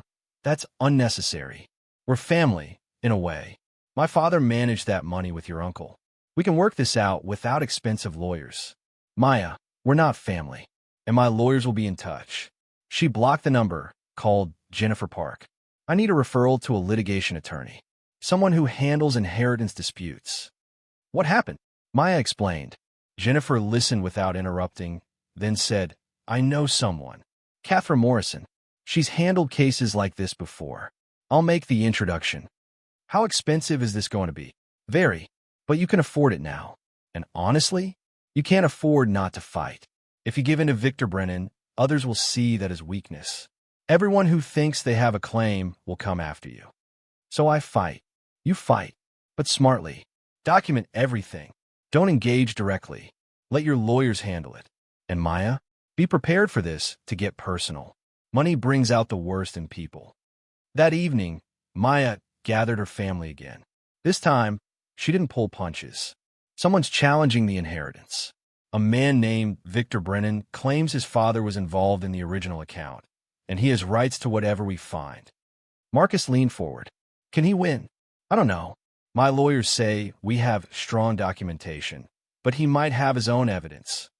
What happens if he wins? Claudia's voice was tight. Then I lose everything. The gold goes to him, along with whatever's in the other locations. And if you fight, then I spend the next year or more in court. Legal fees could run into hundreds of thousands, and there's no guarantee I win. Sophia, who'd been quiet, spoke up. What do your instincts say? Maya thought about Uncle Ernesto's journal, his careful documentation, his explicit choice to leave everything to her. Uncle Ernesto knew this might happen. He prepared for it. He wanted me to have this, not Victor Brennan. So I fight. Even if it costs everything. Even then. Because if I give up now, I'm telling everyone that I don't believe I deserve what I was given. And I'm tired of believing that. Gloria, who'd been listening from the kitchen doorway, stepped forward. Your uncle fought for 40 years to protect this. You can fight for 1 year to claim it. What if I lose, Mom? What if I spend $1 million on lawyers and lose anyway? Then you lose. But at least you'll lose fighting instead of surrendering. Marcus stood, moved to Maya's side. If you need help, someone to go to. Pittsburgh with you, someone to stand with you in court. I'm in. Claudia nodded. Me too. I've been an asshole about this. But your family and family stands together when outsiders come after us. Even Sophia, usually so calculated, showed emotion. I'll help with media strategy. If this goes public, we control the narrative. Single mother inherits fortune. Greedy banker's son tries to steal it. That plays well. Maya felt tears pressing against her eyes. Thank you. All of you. Elena appeared at the bottom of the stairs, having clearly been listening. When are we going to Pittsburgh? You're not going alone. You said we're a team now. Teams stick together. Maya pulled her daughter close. Okay, teams stick together. The next morning, Maya, Elena, and Marcus loaded into Maya's Civic for the drive to Pittsburgh. Gloria had offered to come too, but someone needed to stay behind to coordinate with lawyers and handle calls. The drive took 5 hours through Pennsylvania mountains that were beautiful and indifferent to human drama. They stopped once for gas and coffee, ate fast food that tasted better than it should because they were eating it together. Marcus drove the second half, giving Maya time to review documents and prepare for whatever waited in Pittsburgh. You nervous? He asked. Terrified. Good. Means you care. When did you become wise? I didn't. I just sound wise compared to how much of an idiot I've been lately. They arrived in Pittsburgh as afternoon light turned the city's rivers gold. First Heritage Bank was downtown, a modern building that lacked the historic character of Cleveland's First National, but compensated with serious security. Ruth Kowalski was exactly as her voice suggested. Elderly, Eastern European, with kind eyes that had seen enough life to have strong opinions about fairness. You're Maya? Yes. Good. I'm glad you came. She lowered her voice. Victor Brennan was here yesterday with his lawyers. Very aggressive. Threatening. I told them they couldn't access the box without a court order, and I hadn't received one yet. Yet, his lawyers filed an emergency motion. Judge will rule tomorrow, but I wanted you to see the box before any ruling came down. Technically, you're the legal heir until a court says otherwise. Ruth led them to the vault, explained that the box was larger than standard, required 2 keys to open, one held by the bank, one by the account holder. Maya produced Uncle Ernesto's key. Ruth produced the bank's key. Together they unlocked box 1204. Inside, more gold. But this time something else. Papers. Lots of papers. Correspondence between Heinrich Brennan and Uncle Ernesto spanning decades. Account statements showing deposits and transfers. And most importantly, a letter from Heinrich dated 1969, 1 year before the bank closed. Maya photographed everything while Marcus kept watch at the vault entrance, and Elena documented with her phone. The letter from Heinrich was explicit.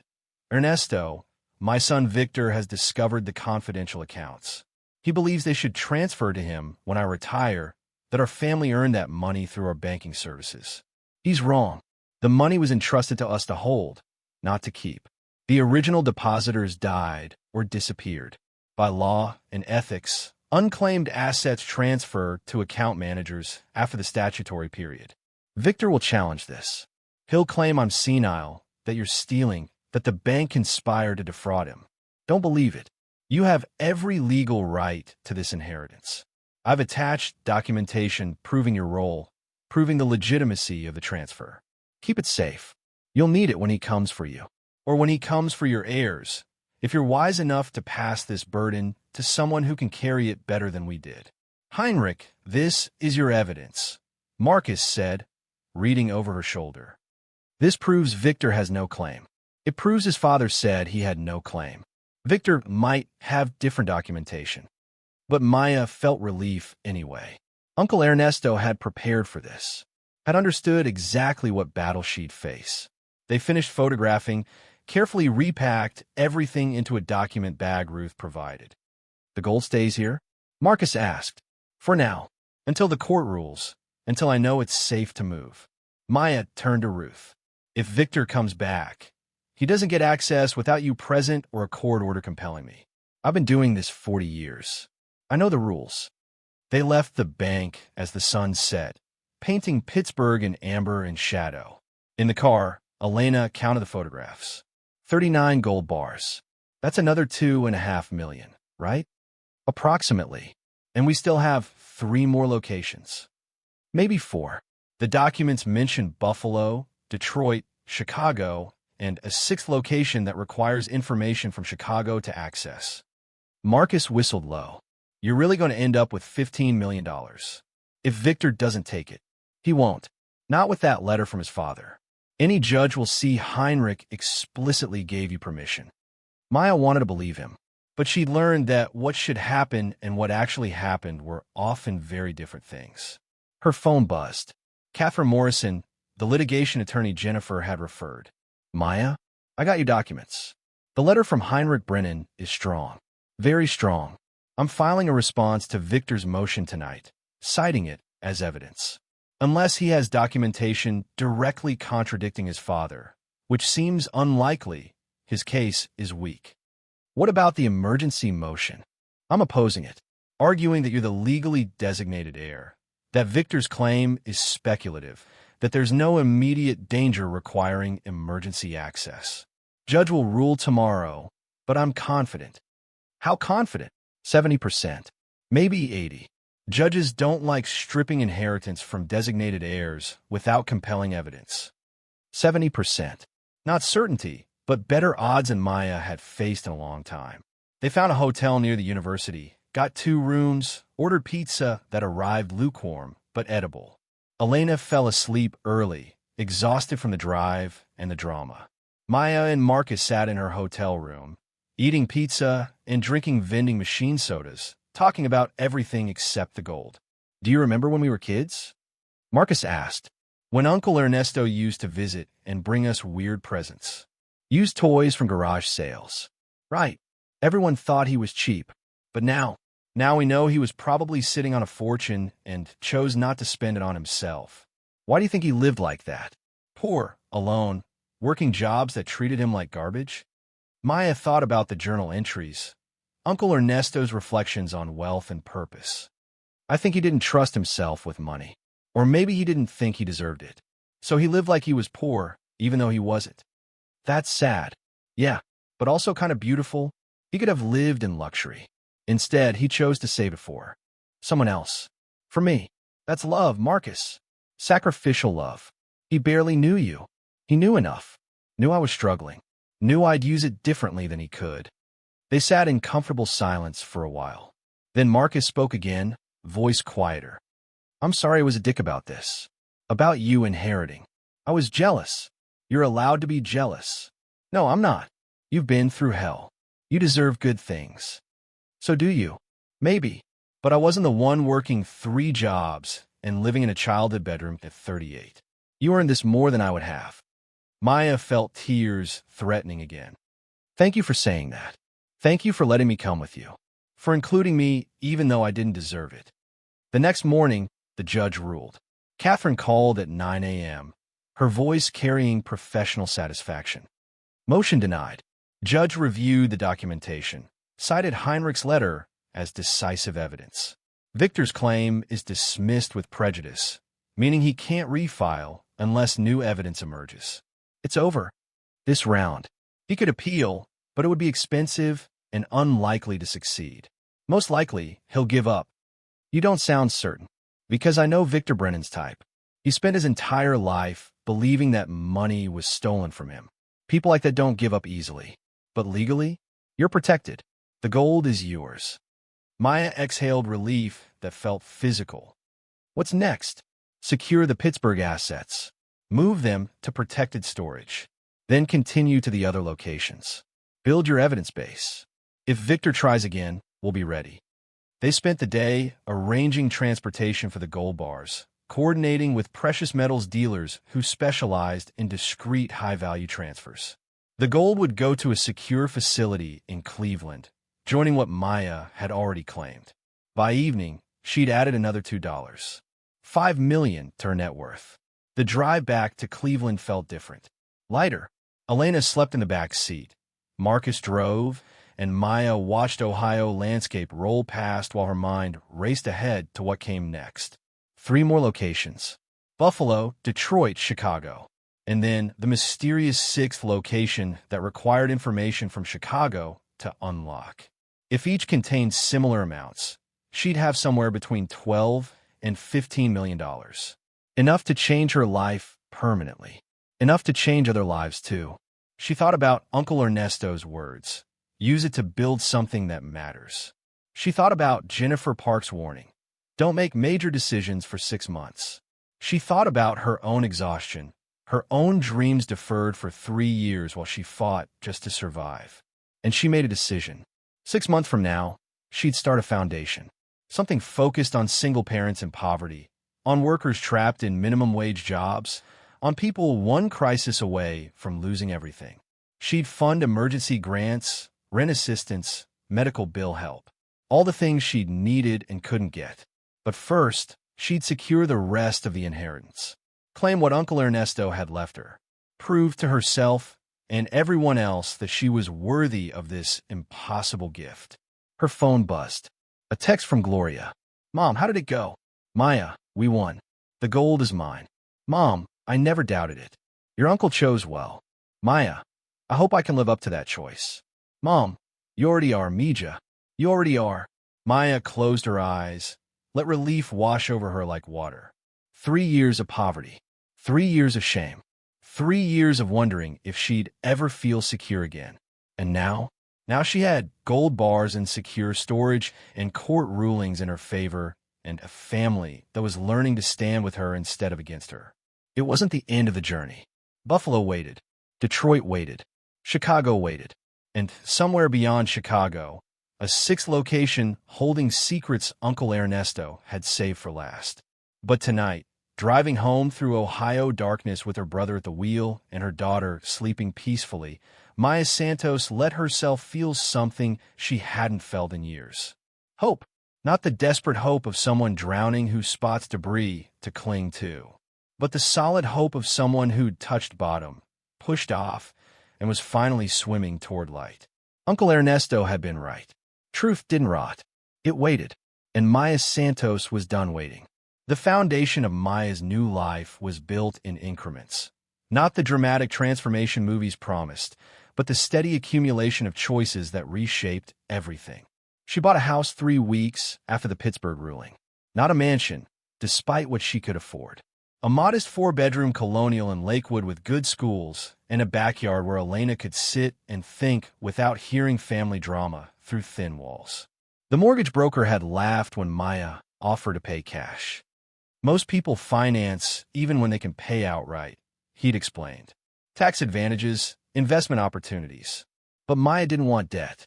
Wanted the feeling of owning something completely, of knowing no bank could take it if she missed a payment. She paid $340,000 in cash and felt her shoulders drop 2 inches when the deed arrived with her name on it. Elena cried when they moved in. Happy tears, overwhelmed tears, the tears of a 16-year-old who'd spent 3 years ashamed of where she lived finally having a space she could invite friends to without apologizing. It's ours, Elena kept saying, touching walls like she needed to verify they were real. Actually ours. Actually ours, Maya confirmed. Gloria helped them move, directing Marcus and Claudia like a general commanding troops. The family had shifted around Maya's wealth, finding new equilibrium. Marcus had stopped asking for money, though she'd given him $50,000 anyway. A gift, not a loan, to expand his contracting business. Claudia received the same, earmarked for her children's college funds. Sophia got nothing but professional help launching her marketing consultancy, which Sophia insisted was worth more than cash. "You're giving me access to your network," Sophia had said. "That's better than a check." Only Gloria refused everything Maya offered. "I don't need your money, Mija. I need you to remember where you came from. That's payment enough." The Buffalo location yielded 34 gold bars and documentation that traced some deposits back to Argentine military families fleeing prosecution in the 1970s. Dirty money, possibly. Blood money, probably. Maya had stared at those documents for hours, wrestling with whether claiming it made her complicit in old crimes. Catherine Morrison had been pragmatic. The money exists regardless of whether you take it. The original criminals are dead. Their victims are dead. You can let it sit in a vault forever, or you can use it for something good. Which honors the victims more? Maya took the gold, added another $2, $2 million to her growing fortune. Detroit came next. 41 bars, more documentation, another key pointing toward Chicago. The pattern was becoming clear. Uncle Ernesto had scattered the fortune deliberately, making each discovery contingent on the one before. A treasure hunt designed to test commitment, to ensure whoever followed the trail cared enough to see it through. Victor Brennan had filed an appeal, as Catherine predicted. It was denied within a week. His lawyers sent threatening letters that Catherine answered with documentation, so comprehensive they eventually stopped responding. Some battles ended not with victory, but with the other side realizing they'd already lost. By the time Maya reached Chicago, she'd accumulated nearly $11 million in gold. The Chicago bank held the largest cash yet, 53 bars, worth over $3 per million at current prices. But more important than the gold was what lay beneath it. A letter from Uncle Ernesto, dated 1 week before his death, written in the shaking hand of someone running out of time. "Maya, if you're reading this, you've made it to location 5. You've proven yourself worthy of what I knew you were. Strong, determined, unwilling to surrender even when everyone told you to. The 6th location is different. It's not just gold. It's the truth about where all this money came from. The complete story, with names and dates and evidence that will make you question whether you want to keep it. I'm giving you a choice I never gave myself. You can take what you found, $11 or $12 million, and walk away. Never open the 6th box. Never learn the full truth. Live wealthy and slightly ignorant, where you can see it through to the end. Learn everything. Carry the weight of knowledge I carried for 40 years. The key to the 6th location is encoded in this letter. Decode it, and you'll find coordinates to a place that doesn't appear on any bank records. A place only I knew about. Choose carefully. Some truths, once known, can't be unknown." Uncle Ernesto Maya read the letter 3 times before noticing the pattern. Certain letters were slightly darker than others, almost imperceptibly. She transcribed them. Lake-Erie-Buoy 47. Lake Erie. Buoy 47. He had something in Lake Erie. Elena's voice carried disbelief mixed with admiration. They were sitting in their new kitchen, the one with the granite countertops Maya still couldn't believe she owned. Marcus had joined them, along with Sophia, who'd insisted on being present for whatever ridiculous thing comes next. "Not in the lake," Marcus corrected. "At a buoy, probably attached to it somehow. Waterproof container, maybe. Do we even know where Buoy 47 is?" Sophia was already searching our laptop. Lake Erie has navigation buoys. Number 47 is 6 miles off the Cleveland coast, near the water intake system. How do we get to it? Boat. Obviously. Marcus pulled out his phone. "I know a guy who does charter fishing. Owes me a favor." 2 days later, they were on Lake Erie in a boat that smelled like fish and diesel, piloted by Marcus's friend Eddie, who asked no questions about why they needed to visit a specific navigation buoy. The lake was gray and choppy, October cold seeping through their jackets. Buoy 47 rose from the water like a sentinel, red and white paint faded by weather and time. Marcus leaned over the side, peering at the buoy's base. There's something attached. Metal box, welded to the support structure. Looks like it's been there forever. Getting it loose required bolt cutters and effort. The metal had corroded, but the box itself was intact, sealed with a mechanism that looked similar to the original Strongbox. Combination lock, German engineering, built to last. Maya tried Uncle Ernesto's birthday as the combination. Didn't work. Tried her own birthday. Nothing. Tried the date of the Brunner and Sons bank closing. The lock clicked open. Inside, no gold. Just documents. Hundreds of pages, carefully preserved in waterproof wrapping. And a USB drive in a seal bag. They took everything back to shore, to Maya's house, spread it across the dining room table. The documents told the complete story. How the money had originated from 6 different sources between 1952 and 1968. Some from wealthy families fleeing political upheaval. Some from corporate embezzlement.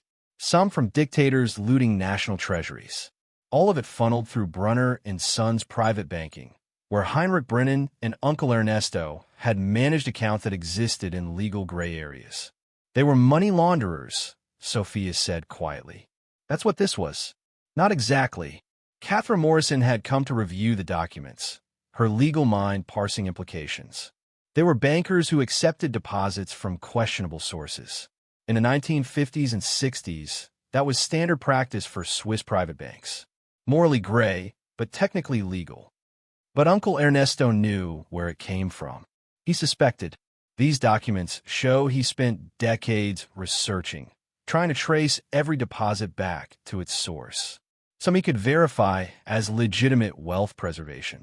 Others, Catherine gestured at pages detailing connections to Argentine military juntas, to corporate fraud in Brazil, to political corruption in Paraguay. Others came from places that would make claiming this money complicated. Can Victor use this? Maya's voice was steady, but fear lurked underneath. Possibly. If he can prove the money was stolen, that legitimate heirs exist, he might convince a court it should be returned to origin countries. After 50 years, money laundering has no statute of limitations. The USB drive contains something different. Uncle Ernesto's video testimony, recorded 6 months before his death. He sat in his small apartment, looking frail but determined, speaking directly to the camera. Maya, if you're watching this, you've learned the truth. This money is complicated. Some of it clean, some dirty, all of it entangled in history I couldn't fully untangle. I'm giving you the choice I should have made 40 years ago. You can return it. Work with international authorities, trace deposits back to source countries, try to make restitution. It would be expensive, complicated, probably impossible. Most of the people this money was stolen from are dead. Their governments have changed. There's no clear path to justice. Or you can keep it. Use it for good. Transform dirty money into clean purpose. Build something that helps people instead of hurts them. I couldn't decide, so I'm leaving the decision to you. Either choice is defensible. Either choice has costs. Choose what lets you sleep at night. The video ended. Maya sat in silence, processing. What are you going to do? Elena asked. Maya thought about the 11 million she'd already claimed, about the house, the stability, the foundation she wanted to build, about Uncle Ernesto spending 40 years paralyzed by moral complexity. I'm going to do both, she said finally. Keep enough to be secure, to build the foundation, to help people. Give the rest back. Work with international organizations that help victims of financial crimes. Use this money to undo some of the harm it caused. How much will you keep? 5 million. Enough to never be poor again, to fund a foundation properly, to help family. The rest, 6 million, goes toward restitution. Catherine nodded approval. That's wisdom. Acknowledging complexity instead of pretending it doesn't exist. It's what Uncle Ernesto would have wanted. Is it what you want? Maya looked around the table at her family, at the life she'd built from a locked box and stubborn determination. Yeah, it is. The next year passed in administrative complexity. Maya worked with international lawyers to establish a restitution fund, donated $6 million to organizations helping victims of financial crimes in South America, kept $5 million for herself and the foundation she named after Uncle Ernesto, the Santos Legacy Fund, dedicated to helping single parents and low-wage workers escape poverty. Victor Brennan made one final attempt to claim the inheritance, arguing Maya's donations proved the money was illegitimate. A judge ruled that voluntary restitution didn't establish legal guilt, that Maya's generosity was exactly the kind of thing courts like to see. Victor disappeared after that, his obsession finally exhausted. The foundation's first grants went out on the anniversary of Maya opening the Strongbox. 50 families received $10,000 each for emergencies, rent assistance, medical bills, car repairs. The kind of help that meant the difference between surviving and drowning. Maya read every application herself, saw her own story reflected in dozens of others. Single mothers working multiple jobs, fathers bankrupted by medical debt, people trying so hard, but losing anyway because the system was designed for them to lose. She couldn't save everyone, but she could save some. And some, Uncle Ernesto had taught her, was better than none. On the one-year anniversary, Maya visited Uncle Ernesto's grave, brought flowers, though he'd probably have found that wasteful, sat on the grass and talked to him like he could hear. I did it, claimed everything, found the truth, made hard choices. You were right, knowing cost something, but not knowing would have cost more. Thank you for the gift, not just the money, the chance to become someone who deserved it. I hope I'm making you proud. The wind picked up, rustling leaves in the cemetery trees. Maya chose to interpret it as answer. She drove home to her house, to Elena doing homework at the kitchen table, to a life that was finally, impossibly, hers. The Strongbox sat on a shelf in her office, empty now but kept as reminder of where she'd started, of what stubbornness could accomplish, of Uncle Ernesto's faith in a niece he barely knew. Some gifts changed everything. This one had changed her, and through her, it would keep changing lives for as long as the money lasted. Maybe forever if she built it right. Maya Santos, who'd been poor and desperate and dismissed, smiled at the empty box that had contained millions. Thank you, she whispered, and meant it with everything she'd become. Thank you so much for watching until the end. If you love this story, check out the other videos on your screen now. I think you'll really enjoy them. And don't forget to subscribe if you haven't already. See you in the next story.